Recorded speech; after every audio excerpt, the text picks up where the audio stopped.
ورحمۃ اللہ وبرکاتہ۔ اعوذ باللہ من الشیطان الرجیم، بسم اللہ الرحمن الرحیم۔ اذ قال ربك للملائكة إني خالق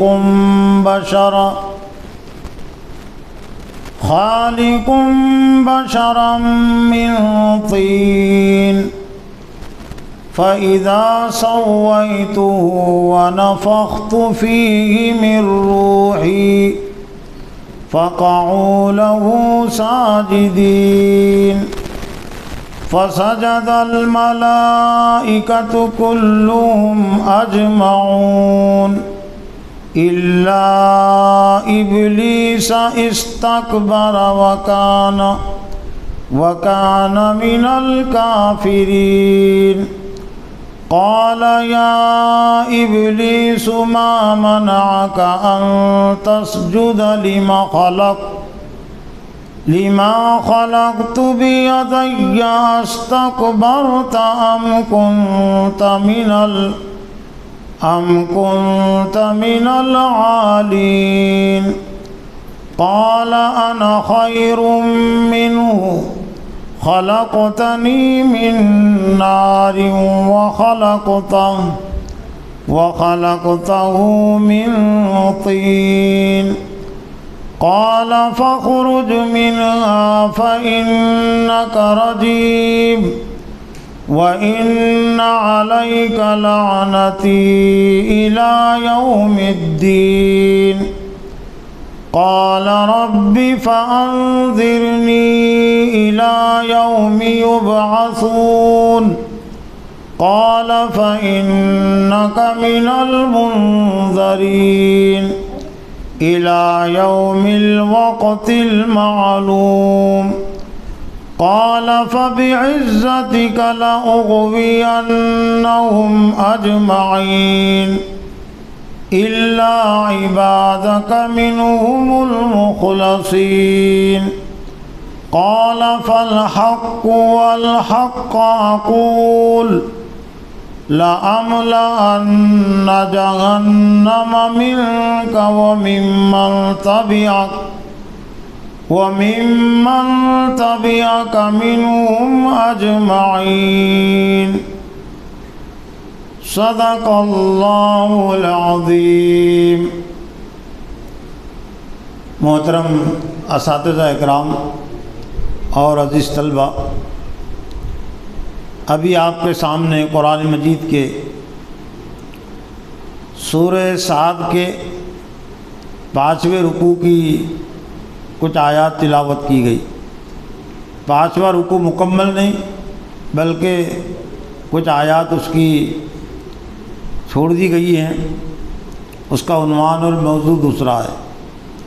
ایک عنوان اور موضوع کے تحت جتنی آیات تھی، حضرت آدم علیہ السلام اور ابلیس کے تذکرے کے متعلق ان آیات کی تلاوت کی گئی۔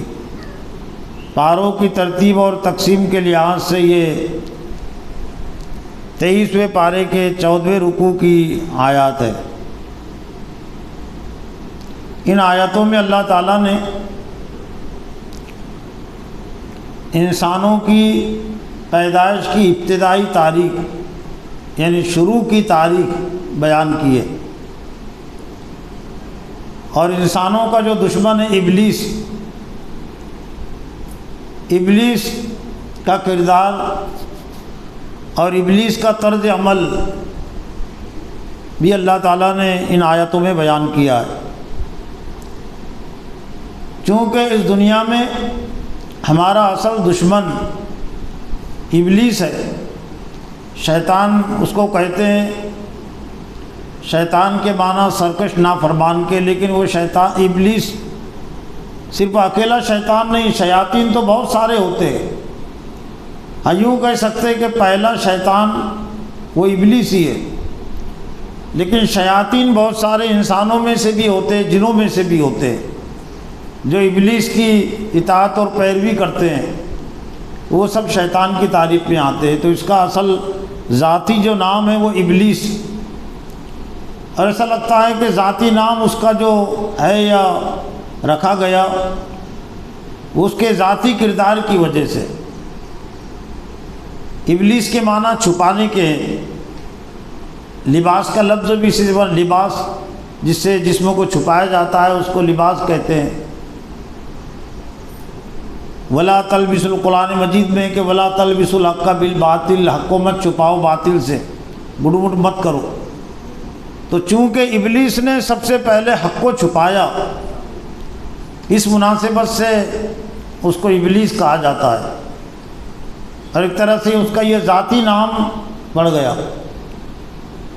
حضرت آدم علیہ السلام کا تذکرہ اور ابلیس کا تذکرہ ساتھ ساتھ قرآن مجید میں تقریباً 7-8 مقامات پر ہے، اور جن موضوعات کا عنوانات کا تذکرہ قرآن مجید میں زیادہ ہیں تو وہ اس لیے ہے کہ اس میں ہمارے لیے زیادہ ہدایت ہے، زیادہ ہم توجہ دیں، اس لیے اللہ تعالیٰ نے بہت سارے عنوانات کا موضوعات کا تذکرہ زیادہ کیا ہے۔ تو چونکہ اس دنیا میں ہمارا اصل دشمن ابلیس ہے، اور ابلیس کے مکر و فریب سے ہم کو بچ کر زندگی گزارنا ہے، اس لیے ابلیس کے منصوبوں کو جاننا بھی ضروری ہے۔ ان آیاتوں میں اللہ تعالیٰ نے ابلیس کا ایک بڑا جرم، ابلیس کا ایک سب سے بڑا ہتھیار جو اس نے اپنے ہاتھ میں لیا، اس ہتھیار کو بیان کیا ہے۔ دراصل وہ کہنے میں اور دیکھنے میں ایک ہتھیار ہے، لیکن اس ہتھیار سے بہت سارے ہتھیار پیدا ہوتے۔ تکبر، اپنے آپ کو بڑا سمجھنا، یہ ابلیس کا سب سے بڑا ہتھیار ہے۔ یا ہم یوں کہہ سکتے ہیں کہ ابلیس کو اللہ کی نافرمانی کی جو جرأت اور ہمت ہوئی وہ تکبر کی وجہ سے، اپنے حکموں کو اللہ کے حکموں سے بڑا سمجھنے کی وجہ سے اس کے اندر یہ جرأت پیدا ہوئی اللہ کے حکم کی نافرمانی کی۔ تو جہاں سے یہ تذکرہ شروع ہوتا ہے، اذ قال ربک للملائکۃ، وہ وقت یاد کرو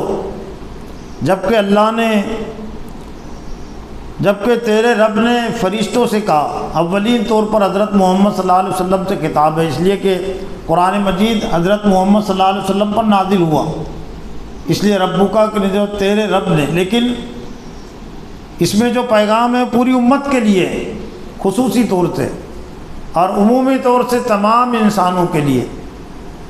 تو جبکہ آپ کے رب نے فرشتوں سے کہا کہ انی خالق بشرا من طین، میں مٹی سے ایک انسان پیدا کرنے والا ہوں۔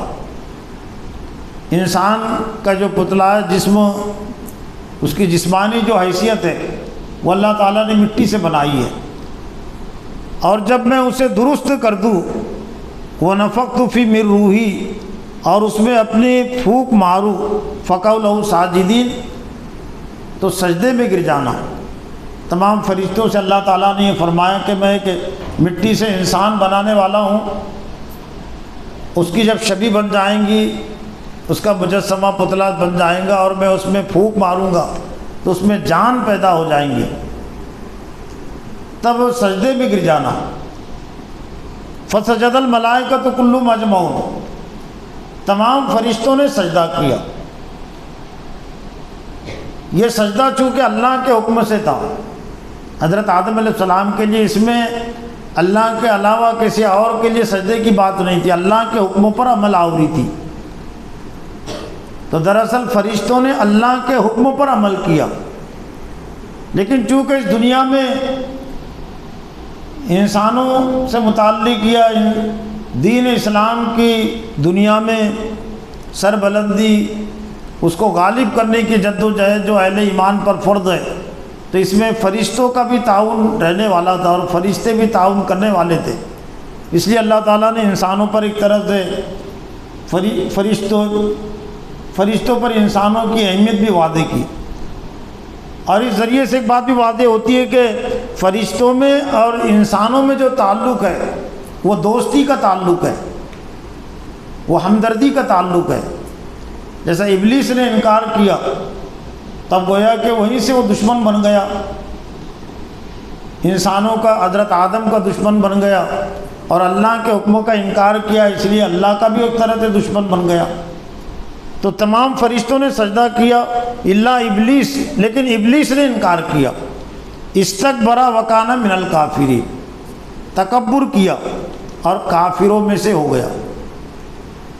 میں نے آج کے اس اجتماع کے موقع سے ان آیات کا انتخاب اس لیے بھی کیا کہ ابلیس کا جو سب سے بڑا ہتھیار ہے وہ تکبر ہے، اور تکبر سے بچنا، تکبر سے دور رہنا یہ ہر ایمان والے کے لیے ضروری ہے۔ تکبر کہتے کس کو ہیں؟ ایک حدیث کے ذریعے سے اس کی وضاحت ہوتی ہے۔ حضرت عبداللہ بن مسعود رضی اللہ تعالیٰ عنہ اس کے راوی فرماتے ہیں کہ نبی صلی اللہ علیہ وسلم نے فرمایا لا يدخل الجنت، وہ شخص جنت میں نہیں داخل ہوگا فی قلبہ مثقال ذرۃ من کبر، جس کے دل کے اندر رائی کے برابر بھی تکبر ہوگا، بڑائی ہوگی، وہ جنت میں داخل نہیں ہوگا۔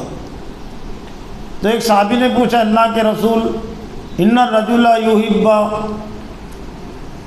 ان یکون ثوبہ حسنا ونعلہ حسنا، کہ ایک آدمی چاہتا ہے کہ اس کا لباس بھی اچھا رہے، اس کا جوتا بھی اچھا رہے، کیا یہ بھی تکبر ہے؟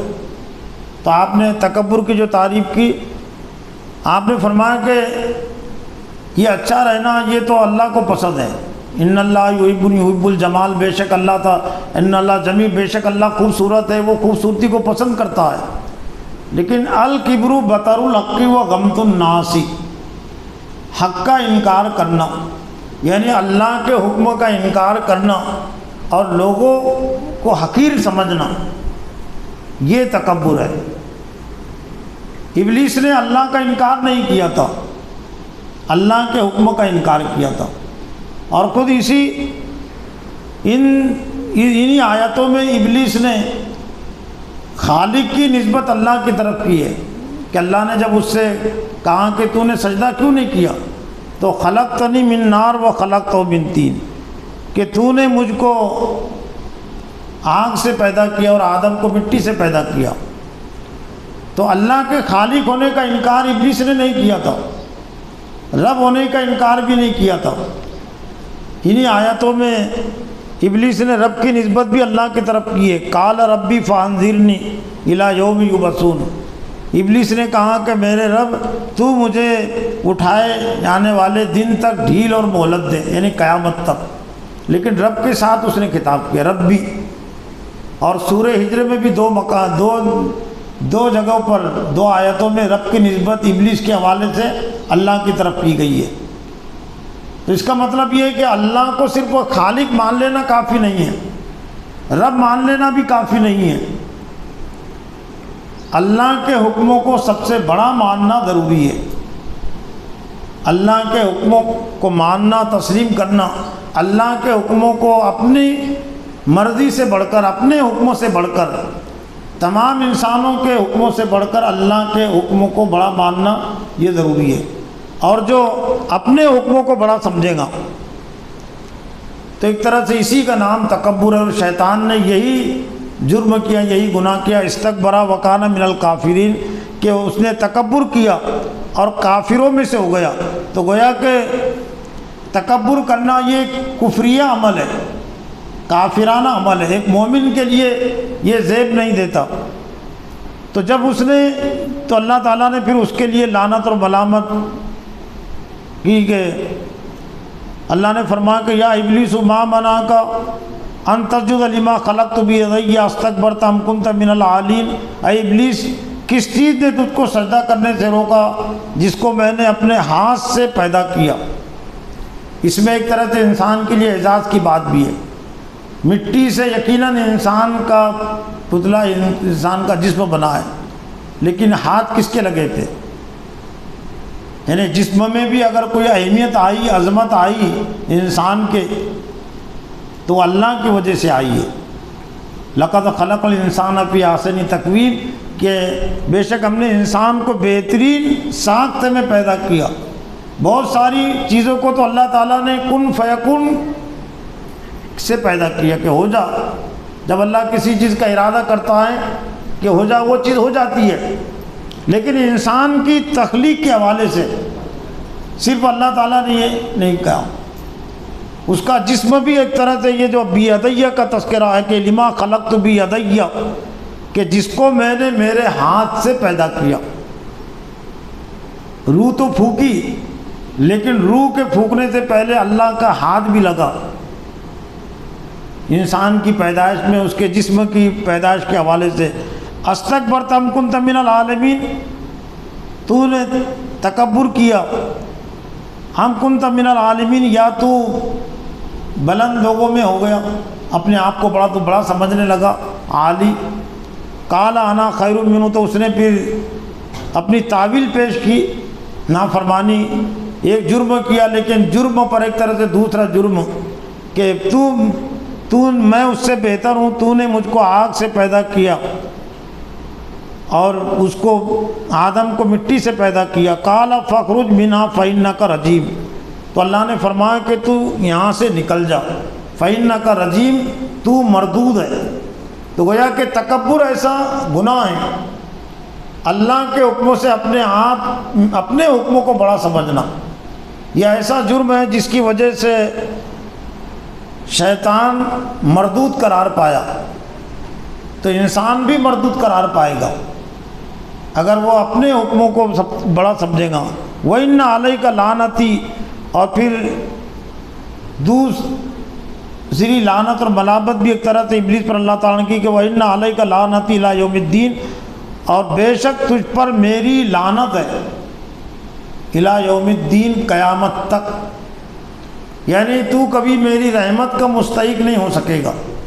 تب گویا کہ یہ تکبر، اپنے حکموں کو بڑا سمجھنا، اپنی مرضی کو بڑا سمجھنا، یہ ایسا جرم ہے کہ وہ مردود بھی قرار پاتا ہے، دھتکار دیا جاتا ہے اللہ کی نظر سے، اور اللہ کی لعنت اور ملامت اس پر رہتی ہے۔ لیکن چونکہ انسانوں کی پیدائش کا ایک مقصد اس دنیا میں آزمائش بھی ہے، تاکہ اللہ یہ جانے کہ کتنے نیک اعمال کرنے والے، تو اللہ کے پیش نظر ایک طرح سے یہ بھی تھا کہ ابلیس کو کوئی ڈھیل اور مہلت بھی یہاں رہے، تو ڈھیل اور مہلت کی درخواست ابلیس نے کی، قال ربی فانظرنی الی یوم یبعثون، تو کہا میرے رب فانظرنی، مجھے تو ڈھیل اور مہلت دے اٹھائے جانے والے دن تک، یعنی قیامت تک۔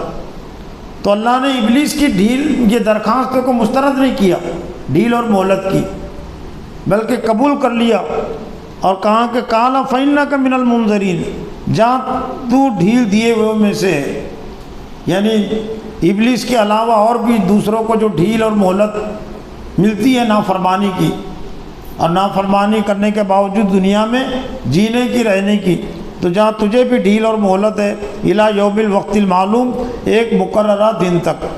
قال فبعزتک لأغوینہم اجمعین، تو پھر اس نے اللہ کی قسم کھا کر یہ بات ارشاد فرمائی، تیرے عزت کی قسم، تیری عزت کی قسم، لأغوینہم اجمعین، میں ان تمام کو نافرمانی میں، سرکشی میں مبتلا کر دوں گا، یعنی آدم کو اور آدم کی اولاد کو، الا عبادک منہ المخلصین، لیکن تیرے جو مخلص بندے ہوں گے، یعنی گویا کہ جو تکبر نہیں کریں گے، جو خالص بندگی کا راستہ اختیار کریں گے، بے ملاوٹ بندگی کریں گے۔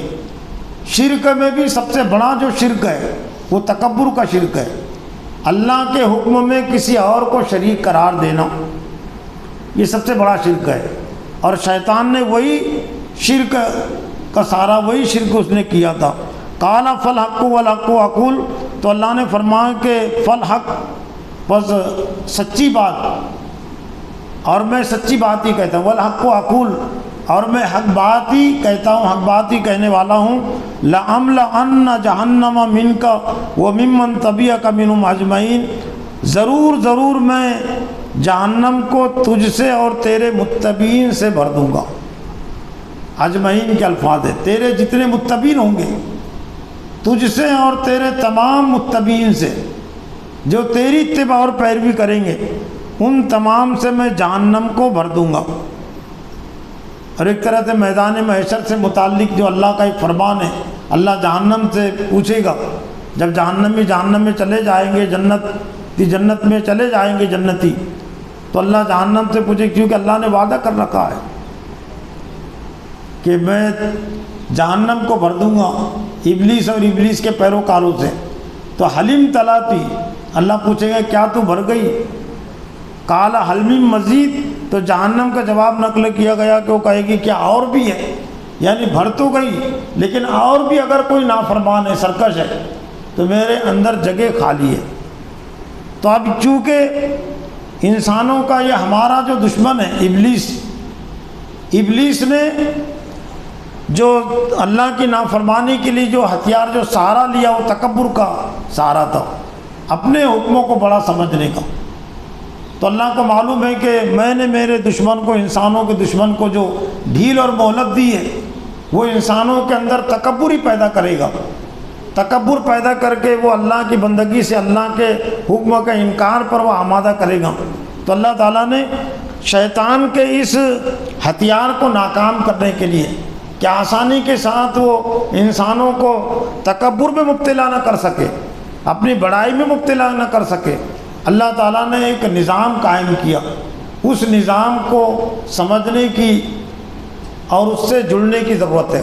نظام بھی ہے اور نصاب بھی ہم کہہ سکتے ہیں۔ تو دو طرح کا نصاب اور نظام اللہ تعالیٰ نے تکبر سے بچانے کے لیے کیا، تکبر کے ہتھیار کو فیل کرنے کے لیے، ناکام کرنے کے لیے اللہ تعالیٰ نے انسانوں کے لیے دو طرح کا انتظام کیا۔ ایک انتظام وہ انسانی ہے اور ایک انتظام اسلامی ہے۔ انسانی نظم سے متعلق یہ کہ اللہ تعالیٰ نے انسان کی پیدائش کے حوالے سے دو چیزوں کا تذکرہ کیا ہے جگہ جگہ، ایک تو مٹی کا تذکرہ اور دوسرے منی کا تذکرہ۔ بہت زیادہ بڑی چیزیں نہیں ہیں نا یہ، مٹی حقیر چیز ہی ہے۔ تو انسان اپنے آپ کو بڑا نہ سمجھے اور شیطان آسانی کے ساتھ اس کو بڑا بنانے کے سلسلے میں کامیاب نہ ہو، تو انسان کو اللہ تعالیٰ نے ان کی ابتدا یاد دلائی کہ ہم نے تم کو مٹی سے پیدا کیا۔ مٹی بے قیمت چیز ہوتی ہے، بہت زیادہ حیثیت نہیں ہوتی۔ آج بھی چیزوں کی قیمتیں گھٹ جاتی ہے تو کہتے مٹی مول، مٹی پر سے انسان چلتے ہیں۔ تو گویا کہ انسان کی جو پیدائش ہوئی ہے وہ مٹی سے پیدا ہوا ہے۔ اور دوسرے منی کا قطرہ، انا خلق الانسان من نطفۃ امشاج نبتلیہ فجعلناہ سمیعا بصیرا۔ عورت اور مرد کے، میاں اور بیوی کے ملنے سے ایک قطرہ، منی کا قطرہ، بالغ جب بلوغ کی عمر کو پہنچتے ہیں انسان یا عورتیں، وہ اس کو زیادہ سمجھتے ہیں۔ تو گویا کہ منی کی بھی بہت زیادہ حیثیت نہیں ہوتی۔ اور پھر اللہ تعالیٰ نے انسانوں کی پیدائش کا جو نظام قائم کیا،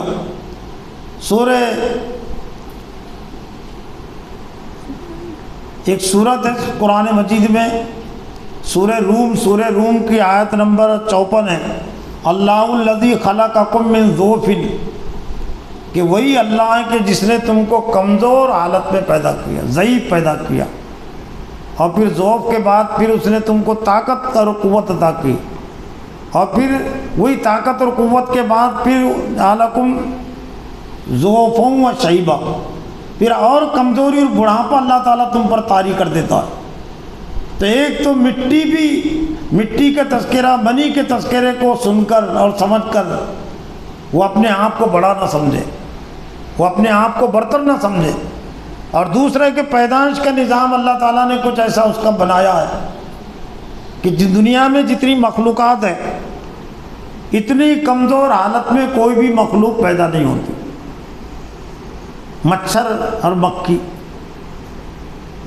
اور مکھی کو پیدا ہونے کے بعد اپنے ماں باپ کے اتنے سارے کی ضرورت نہیں پڑتی، نہ ہو کسی مکھی اور مچھر سے متعلق ثابت نہیں کر سکتے کہ پیدا ہونے کے بعد وہ زمین پر ہی رہتا ہے، مہینہ 2 مہینے، سال 2 سال، اور وہ مچھر اٹھ نہیں سکتا، مچھر بیٹھ نہیں سکتا، پیدا ہونے کے ساتھ ہی اڑنے لگ جاتا ہوں گا۔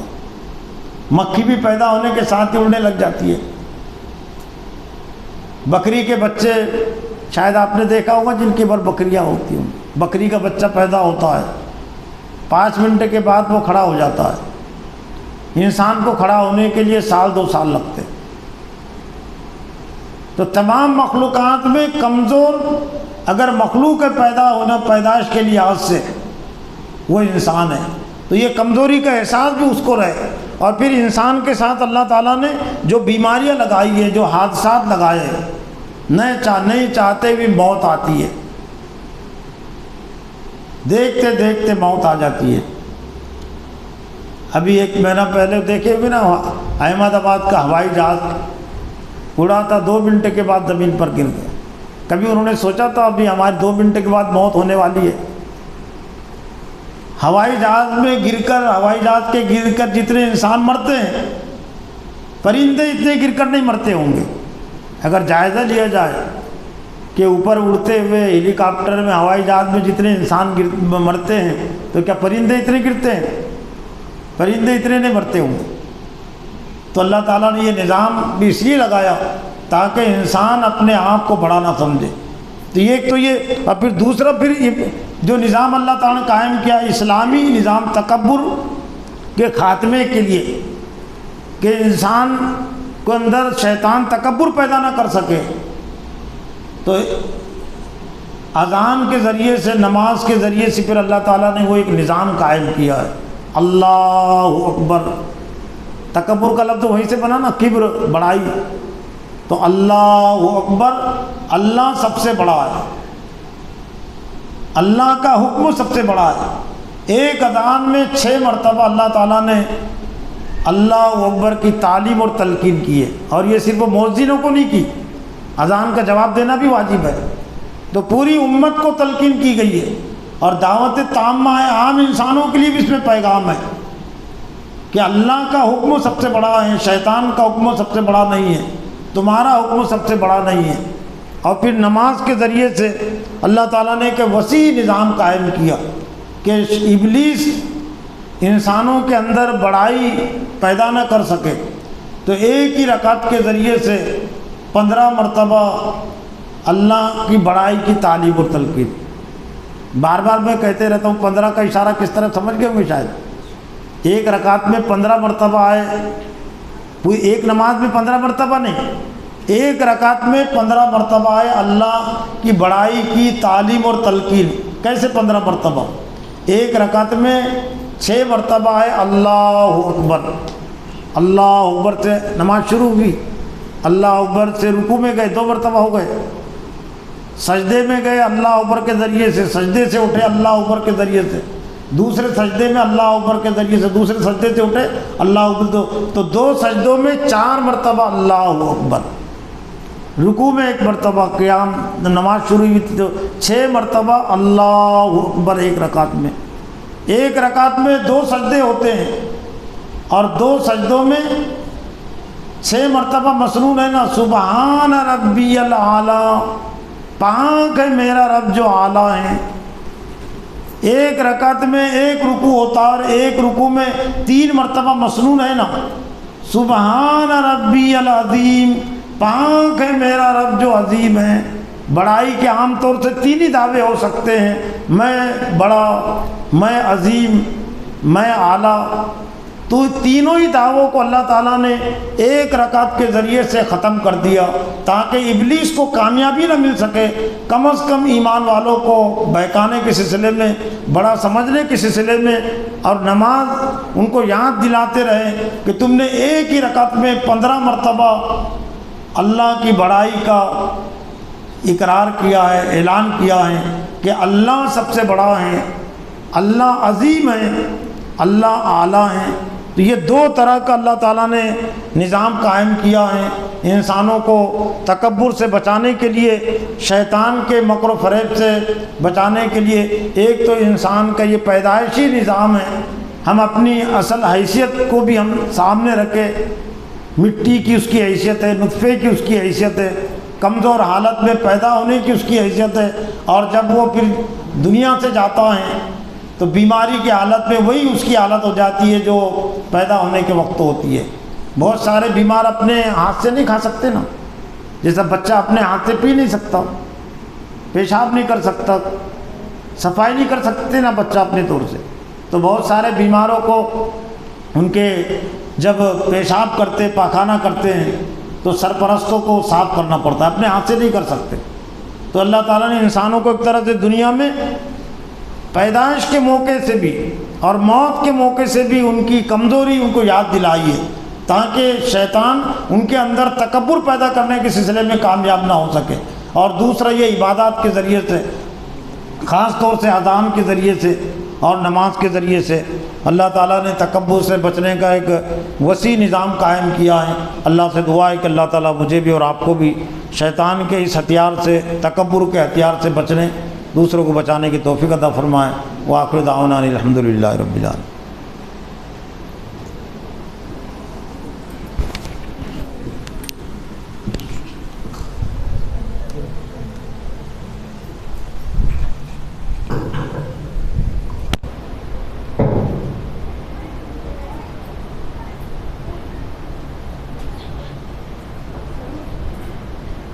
Right.